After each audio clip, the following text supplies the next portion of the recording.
Assalamualaikum warahmatullahi wabarakatuh. Alhamdulillahilladzi bi ni'matihi tatimmus sholihat wa bi fadlihi tatanazzalu alaihil barakatu war rahmat wa bi taufiqihi yatahaqqaqul maqasidu wal ghayat. Asyhadu an la ilaha illallah wahdahu la syarikalah wa asyhadu anna sayyidana wa nabiyyana Muhammadan abduhu wa rasuluh alladzi jaa'a bil qur'ani wal manfaat. Allahumma shalli wa sallim wa barik ala sayyidina wa maulana Muhammadin wa ala alihi wa ashabihi. Amma ba'du, faqad qala Allah subhanahu wa ta'ala fi mushafi kitabihi wa huwa asdaqul qailin. A'udzu billahi minasyaitonir rajim. Bismillahirrahmanirrahim. Wasari'u ila maghfiratin mir rabbikum wa jannah 'arduhas samawati wal ardh u'iddat lil muttaqin. Shadaqallahu wa shadaqa Rasulullah sallallahu alaihi wasallam. Para bapak ibu yang semuanya dimuliakan oleh Allah subhanahu wa ta'ala, puasa yang sedang kita laksanakan selama 1 bulan ini fungsinya adalah untuk menguji keimanan kita masing-masing. Allah uji keimanan kita. Siapa di antara kita yang imannya palsu dan siapa yang tulen? Orang yang imannya palsu pasti dia khianati amanat Allah. Karena itu puasa merupakan amanat. Dia jebolkan ibadah puasanya tanpa uzur syara. Berarti imannya palsu. Dapat dosa sangat besar yang Allah pikulkan kepada pengkhianat tersebut. Kalau terhadap amanat Allah saja berani dia khianat, apalagi amanat yang lain. Mudah-mudahan kepada kita termasuk orang yang imannya tulen. Apapun yang terjadi di siang hari di bulan suci Ramadan, karena niat puasanya sudah kuat, insya Allah yang lain gak ngaruh. Pulang kampung tetap puasa, sakit tetap puasa, ibu-ibu ngandung tetap puasa, niatnya udah kuat. Ketika tanggal 1 Syawal nanti dijelaskan oleh Rasul, man shoma Ramadan kharaja min junubihi ka yauma waladatu ummu. Barang siapa yang puasa Ramadannya tuntas, dia keluar dari segala dosanya laksana bayi yang baru saja dilahirkan dari rahim ibu. Dosanya sudah dihapuskan oleh Allah subhanahu wa ta'ala dengan sebab dia puasa tuntas. Sedikit pun tidak ada kesalahan yang nyangkut padanya. Seperti bayi dinyatakan Idul Fitri kembali suci. Mudah-mudahan kita akan keluar sebagai pemenang. Amin ya rabbal. Para bapak ibu yang sama dimuliakan oleh Allah, puasa ini menurut Imam Mustafa Al-Marughi dalam kitabnya Tafsir Al-Marughi, ada 30 jilid berbahasa Arab. Tafsiran ya ayyuhalladzina amanu kutiba alaikumus syiyam kama kutiba alal ladzina min qablikum la'allakum tattaqun. Dari tafsiran tersebut diambil hikmahnya, ada 6 hikmah. Yang pertama, annahu yu'awwidul insan al-khasyata min rabbihi bisirri wal ilan. Hikmah puasa yang pertama, dapat mendidik manusia yang berpuasa hidup takut kepada Allah di depan orang banyak maupun di belakang orang. Di depan orang banyak dia berpuasa, ketika dia sendiri di mana-mana tetap berpuasa. Bisa aja di mana-mana karena nggak ada yang lihat. Orang kampung sini bisa masuk warung ditutup, badannya ngumpet, kakinya aja yang kelihatan, bisa pulang ngaku puasa, bisa. Dari jauh pura-pura apa? Pura-pura lemes, beludah lagi. Kata ibunya tuh, "Nak, bapak kamu tuh biar kerja capek kayak apa, puasa nggak dijebolin." Contoh bapak kamu tuh, padahal di mana-mana dia udah buka. Orang lain sih bisa dikibulin, tapi Allah nggak bisa. Makanya kata Allah dalam hadis qudsinya, "As-saumu li wa ana ajzi bihi." Puasa kepunyaan aku dan akulah yang berhak memberikan imbalan kepada orang puasa tersebut. Orang yang melaksanakan ibadah puasa sehari saja dia dijauhkan badannya daripada sentuhan api neraka 70 tahun itu sehari, apalagi 30 hari. Cuman jangan ngambil 5 hari juga udah jauh bener badan saya disentuh oleh api neraka. Jangan semacam itu dianggapnya, tidak pol, tidak lulus. Harus semua 30 hari atau 29 hari. Itu para bapak ibu yang sama dimuliakan oleh Allah. Yang kedua, yuksiru hiddatas syahawat. Puasa itu dapat mengendalikan hawa nafsu. Masing-masing kita punya hawa nafsu dalam tubuh kita. Ya, puasa tersebut insya Allah dapat mengendalikan hawa nafsu yang kita punya. Hawa nafsu itu bukan diperangin, kalau diperangin kita kalah. Hawa nafsu itu harus dikendalikan, bukan diperangin. Ketika siang hari pengen makan minum, dikendalikan. Ketika datang beduk azan maghrib baru dipenuhi kebutuhan nafsu kita itu.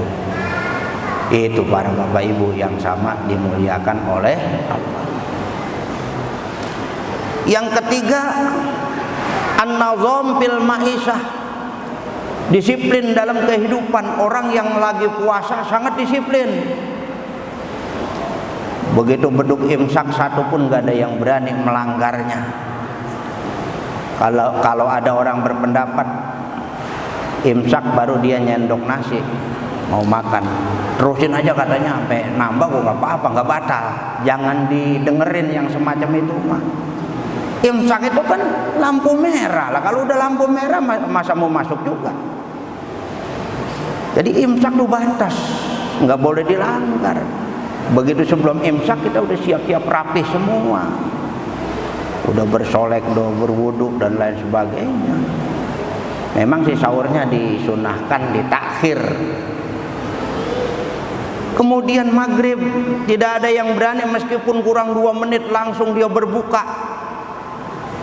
Tidak ada yang berani, Pak. Dia sangat disiplin betul, dia dengerin dia. Oh, RCTI, dia lihat lagi Indosiar.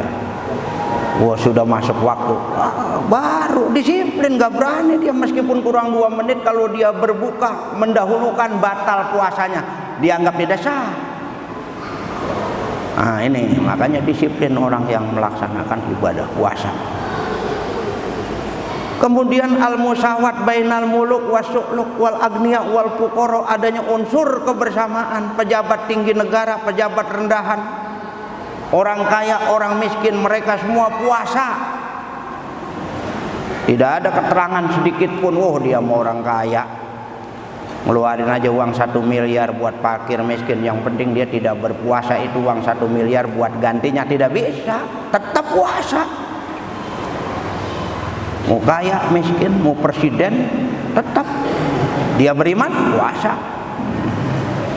Itu para bapak ibu. Kemudian yang berikutnya adalah yuknil mawaddar rasibah fil badan. Puasa itu dapat mengusir berbagai macam penyakit yang ada di badan kita. Sebetulnya di badan kita ini berbagai penyakit sudah ada bibitnya. Cuman kalah syukurnya dengan imun kita dia.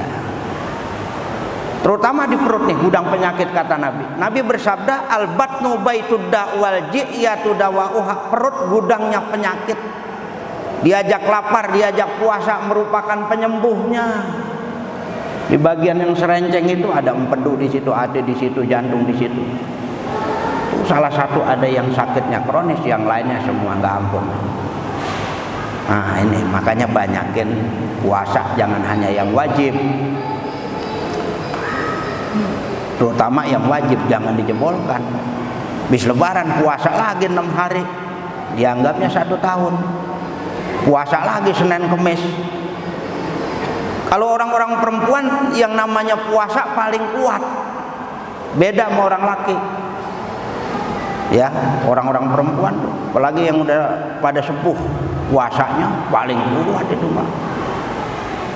Makanya yang meninggal dunia kebanyakan dikit-dikit laki. Sama puasa rada malas. Kalau orang perempuan puasanya kuat-kuat, meskipun udah jalannya ngayup-ngayup juga masih tetap hidup dia, selalu sehat, banyak puasa. Ini para bapak ibu yang sama dimuliakan oleh Allah. Kemudian puasa ini belum diterima oleh Allah selagi kita belum mengeluarkan zakat fitrahnya. Saumul abdi mu'allakun baina sama'i wal ardh qabla an yu'addiya zakatal fitr. Puasa seorang hamba masih terapung antara langit dan bumi sebelum dia mengeluarkan zakat fitrahnya. Sebab zakat fitrah itu boleh dikeluarkan mulai awal Ramadan. Awal Ramadan sudah boleh sampai akhir Ramadan. Paling afdol 3 hari sebelum lebaran. Bentuknya menurut Imam Syafi'i, menurut bahan makan pokok negeri itu, di kita beras ya pakai beras, itu pun berasnya yang paling terbagus, diukur oleh para ulama 3,5 liter. Kalau kita mengeluarkan 4 liter itu tatawu namanya. Kalau zakat fitrah itu lebih bagus lebih ketimbang kurang. Jangan harus 3,5 liter. 4 liter nggak jadi masalah, lebih bagus, kurang tidak sah. Ini zakat fitrah. Menurut Imam Abu Hanifah dan Imam Malik itu zakat fitrah paling afdol pakai uang, diukur dengan harga beras. Kalau di kita udah ditentukan nih 45.000, murah bener tuh pajak diri kita setahun. Makanya bapak kalau datang ke sini membawa 50.000 kepada panitia pengurus zakat tuh, biasanya di masjid ada tuh pengurus zakat. Dia terima berasnya, dia terima uangnya. Jangan baru timbang bawa uang 50.000 minta balikin 5.000. Ini kebangetan pelit namanya. Lebih nggak apa-apa, lebih bagus. Kalau bapak punya keluarga ada 6 orang udah baru 300. Ya baru 300. Jangan minta dipulangin itu 30.000-nya. Ini para bapak ibu yang sama dimuliakan oleh Allah. Jangan sampai kelewat terus sudah Idul Fitri baru ngeluarin zakat fitrah, tidak sah hukumnya. Kemudian nanti panitia membagikan itu secara merata buat fakir miskin. Zakat fitrah itu khusus hanya fakir miskin. Hadis menjelaskan mengkhususkan. Zakatul fitrah itu rotan lil jasad minal lagwi war rafas wa tu'matan lil fuqara wal masakin. Zakat fitrah itu sebagai alat pembersih buat diri kita dari perbuatan keji dan kotor, dan sebagai pemberi makan buat fakir miskin. Artinya zakat fitrah itu harus diberikan kepada fakir miskin. Kalau zakat mal dibagikan kepada 8 jalur yang ada di Al-Quran. Pengurus zakat dapat di sana, itu zakat mal. Nah oleh karena itu kepada kita jangan hanya zakat fitrah saja yang dikeluarkan, zakat malnya pun sekalian keluarkan. Umpamanya borongan ogah ngitung-ngitung, udah saya 10 juta zakat mal saya untuk setahun. Umpamanya cuma 4 juta dia nisabnya yang harus dikeluarkan, tahu-tahu ada 10 juta, itu kan ada 6 juta. Nah itu masuk sedekah biasa. Harta yang dikeluarkan zakatnya insya Allah akan ganti berlipat-lipat ganda kepada orang tersebut. Mudah-mudahan para bapak ibu yang ada di titian ini yang berlebih, silahkan keluarkan zakat malnya, nanti dikumpulkan kepada pengurus zakat dan nanti akan dibagikan kepada orang-orang yang berhak menerimanya. Mudah-mudahan dengan sebab kita mengeluarkan zakat fitrah dan zakat harta, puasa kita dapat diterima oleh Allah Subhanahu wa taala. Wabillahi taufiq wal hidayah. Wassalamualaikum warahmatullahi wabarakatuh.